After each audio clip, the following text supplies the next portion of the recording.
living the last 150 years, we have been living on Mother Nature's back. We have been taking credit without paying for it. If we are comparing something which is super mature and honed in with something new and expect the same or even better performance, it's simply not fair. The mole weight from the H2 is 2.0 and the natural gas is 16.5. Yeah, this is the big difference. And the material inside the compressor. You need double distance pieces for save up the gas, the H2 from the piston side and so on. This is the big step. You want to be able that you can source your hydrogen reliable at a certain price and at a certain availability.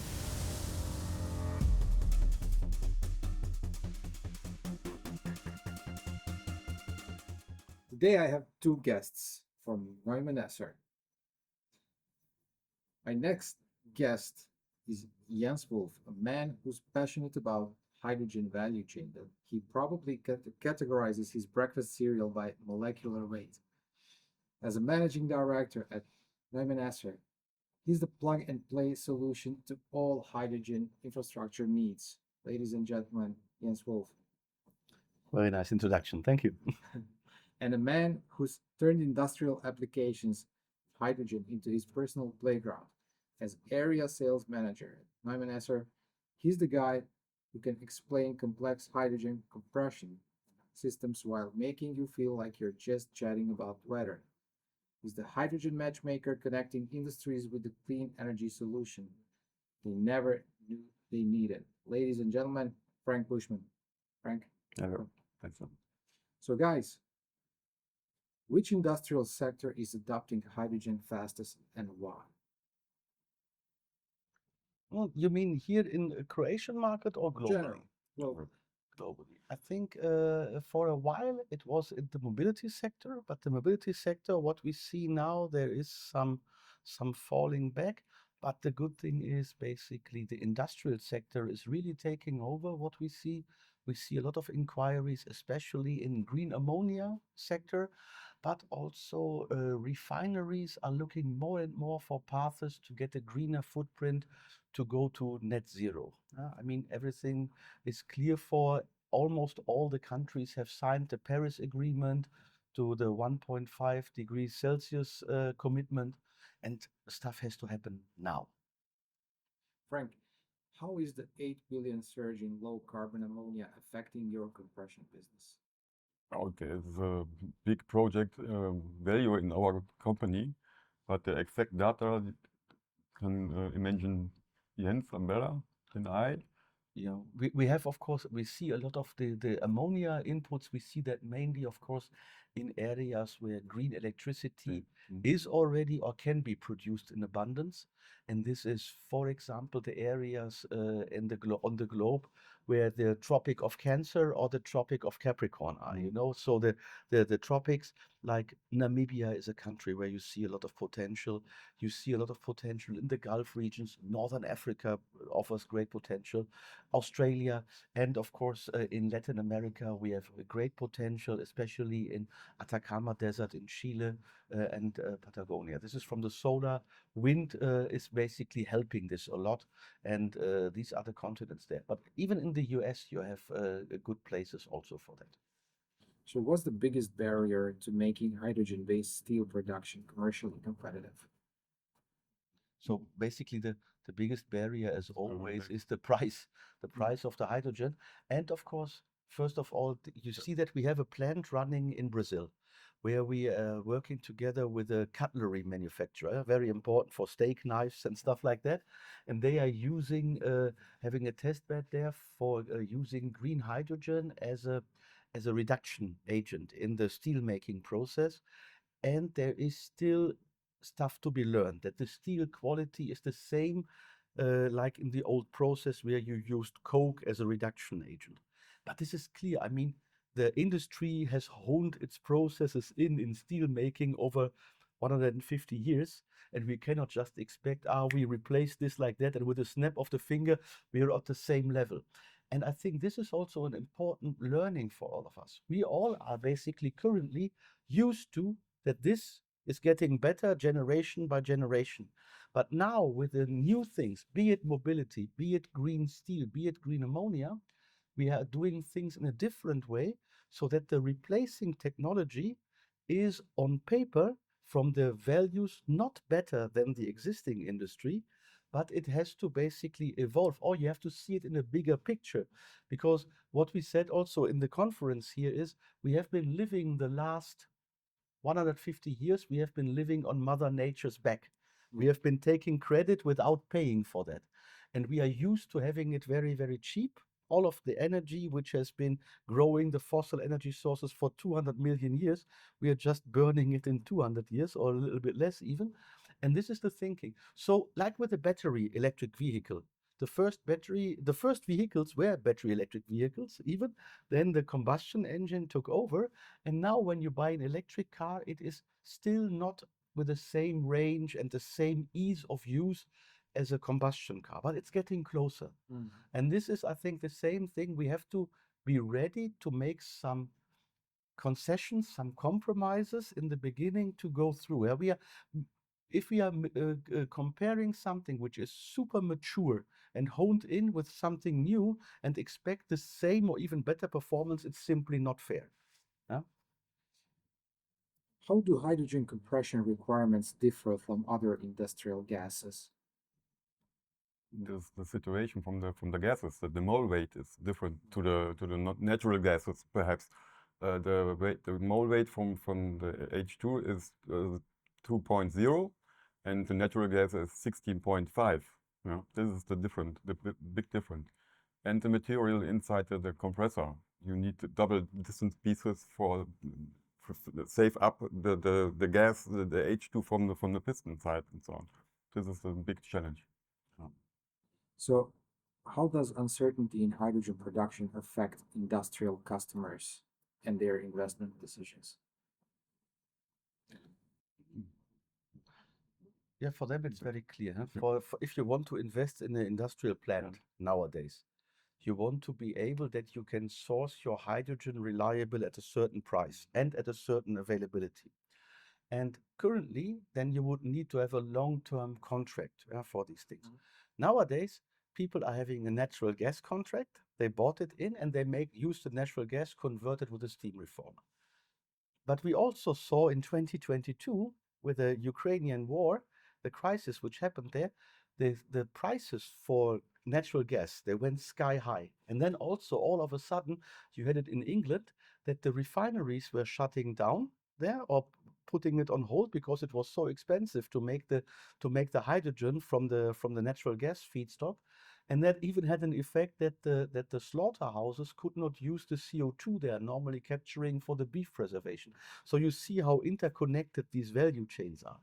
And nowadays, of course, when we are looking into interconnected value chains, we have to make sure that we are, how should I say, keeping the big picture in mind. That we know that when we are giving instability to this branch, it might have a domino effect on other parts.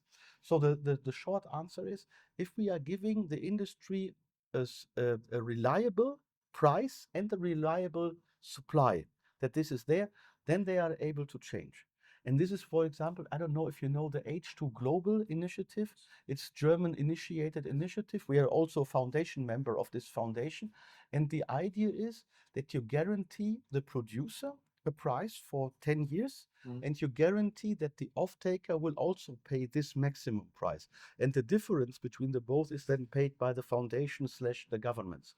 And I think this is a good catalyst, the pun is intended because we talked today a lot about catalysts and their role in the future, to facilitate more business and give investment security.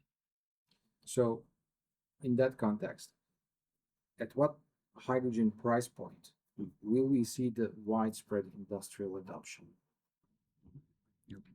That is the point for the future, I think. So, how many companies will install or will invest in this hydrogen production? You must more production of the hydrogen, the price is going down. Yeah. The thing is, the clear driver, of course, is as always the electricity cost. And it's the rule of thumb is very simple. Currently, you can make gray hydrogen at €1.50 to €2 per kilogram. Yeah, you buy the natural gas, but of course you also are generating, for every kilogram of hydrogen, you're generating more than 10 kilograms of CO2. And CO2, of course, has a certificate price, currently at around 80 to €100, but every year 2.7% of the certificates are taken out of the game, and thus their price will rise. So very likely we will see certificate prices of 200, €300 per ton. So that means also then when you're seeing that for 1 ton of hydrogen, you are generating 10 tons of CO2 roughly, and 10 tons of CO2 would then be €3,000 on top. And you divide it then, you basically see it's another price adder of €3 per kilogram. So then you are having hydrogen levelized cost with a CO2 certification inside of €4 to €5. And then when you're taking a look at the electrolysis hydrogen, the rule of thumb is you need 50 to 60 kilowatt hours to make 1 kilogram of hydrogen. So if you can get electricity for 3 or 4 cents, then you have €2, €2.50 plus the depreciation. Then you can produce at €3.50, €4. And there you basically have the answer. CO2 certificates, we must make ourselves honest that CO2 must have a cost for people emitting it. And the other thing is we need to install green electricity at countries where we can produce it cheaply for the big scale production, but we should also not forget to have some local production in countries here, like in Croatia, also in Germany and in the offshore areas, for example, to make sure that we are keeping the technology also in Europe to stay independent a little bit and strategically, let's say, unblackmailable. Because we also saw in February 22 what happened when we all are thinking that one source of gas supply, cheap gas supply, is there forever, and then all of a sudden it's not. Yeah. By the way, great explanation. One of the better ones that I have ever heard. Thank you. So, thanks. What lessons from conventional industry is most valuable when implementing hydrogen? Like lessons learned through your work. Lessons learned to our work is they're going greener production in the facility, for example, no? Yeah. And they can buy or sell the production better for a green stamp. Yeah. For me, a big lesson learned is that basically we come from oil and gas industry originally. And the skill set you need in oil and gas is very comparable to what you need in hydrogen, because you are dealing with a potentially burning and explosive medium. And then you know about all the safety precautions you have to take. And we are building hydrogen compressors now for more than a century at Neuman Esser. Yeah, the company is almost 200 years old, and more than half of our company history, we are dealing with hydrogen. That means basically this experience, what we have is when we are doing something new, and the H2 value chain energy transition is something new, it's always good to have some reliable cornerstones where you already know what you are doing, where there is perhaps a little bit room for improvement, but no fundamental knowns and unknown unknowns. You know, you have, it's with a known unknowns. Exactly. And then but there you can know, okay, we know how it is done. We have compressed hydrogen to 200 bar in refineries for hydrocrackers in the last 50 years. And you don't see that see accidents happen there because they have very good safety precautions. We have built our first hydrogen fuel station compressor in 1997 in Munich. So this is basically for Munich at that time. And we are building them more. We have hydrogen compressors for more than 1,000 bar of pressure. So basically, with this, we have an envelope or a cornerstone of reliability, and left and right of it, we are then are able to tolerate more unknowns in the value chains and getting them known parts. Yeah.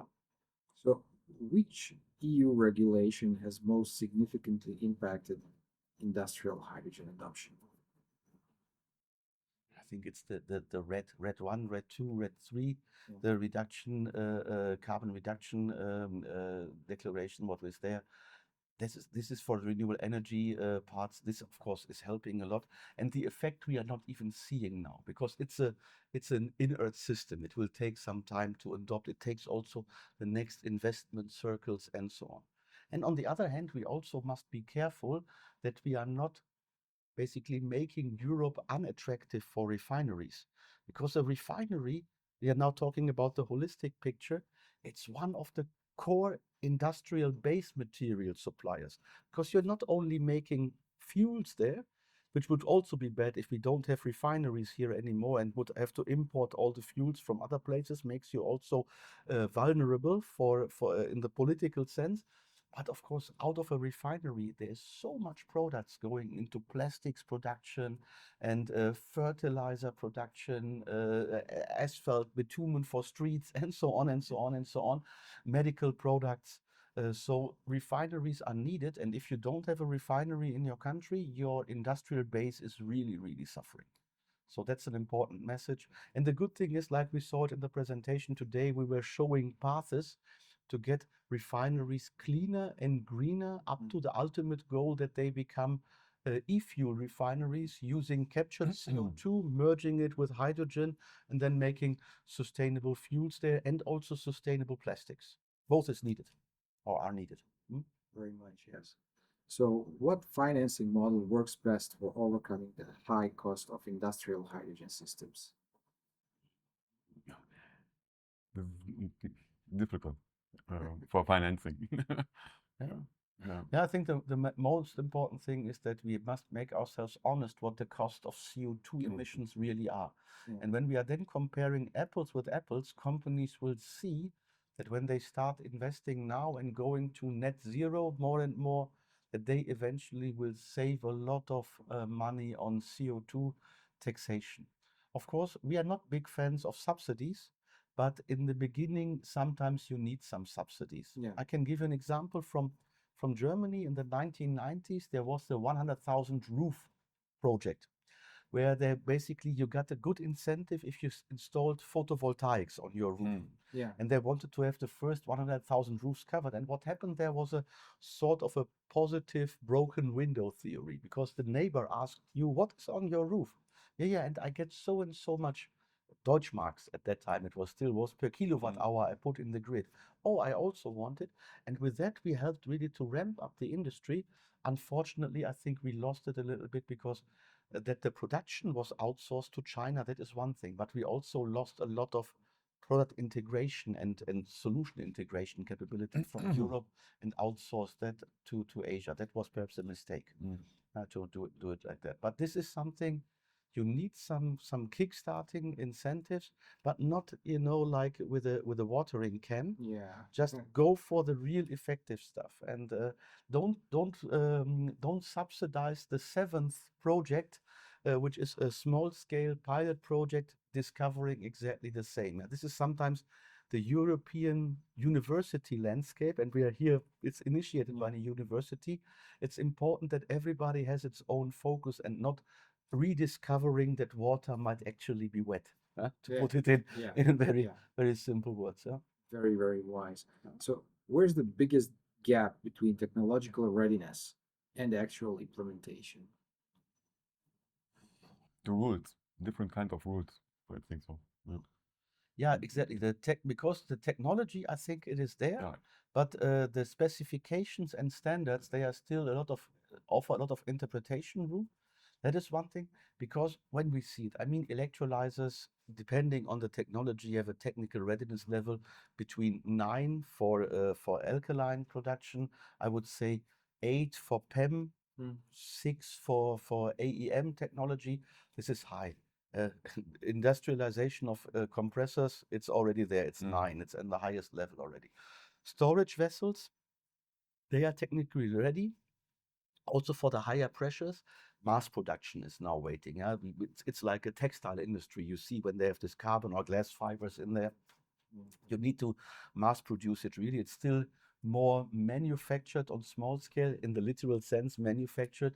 And in the future, a mass production there must be coming up. And then I think it is there. But in the end, it all lives and dies with the cost of electricity. That's unfortunately how it is. Yeah, every cent more per kilowatt hour of electricity gives you 50 to 60 cent more per kilogram of hydrogen, and this is what makes a business case live or die. Yeah. And finally, the question for both of you: which industrial sector will be most transformed by hydrogen by say 2030? I think the industry, petrochemical industry, I see the most impact there for hydrogen. And I will and the also- transport market, I see also for the bigger trucks and so on, bus, heavy duty. heavy duty trucks duty and this transportation. yeah.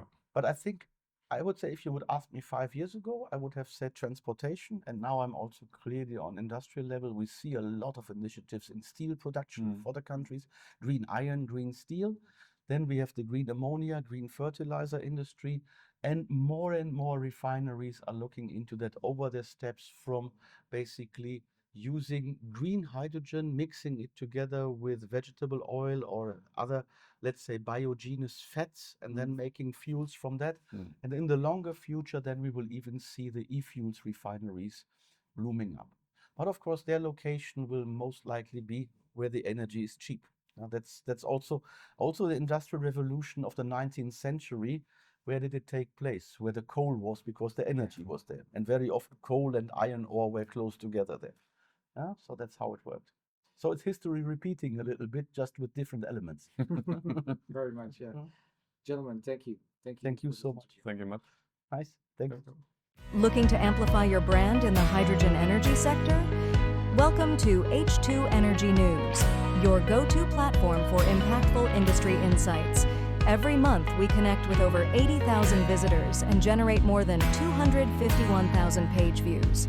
Our reach is unmatched with over 1.2 million web impressions and a loyal social media following of 9,000 plus.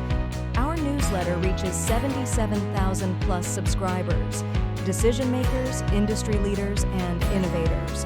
Want to target specific markets? Our geo-targeting capabilities cover Europe, the United States, and the MENA region. We reach key stakeholders, 27% senior executives, 32% directors, and 20% owners and partners. H2. Energy News isn't just a news platform, it's where the hydrogen energy community converges to shape the future. Join us and let's make an impact together. Visit energynews.biz and take your brand to the next level.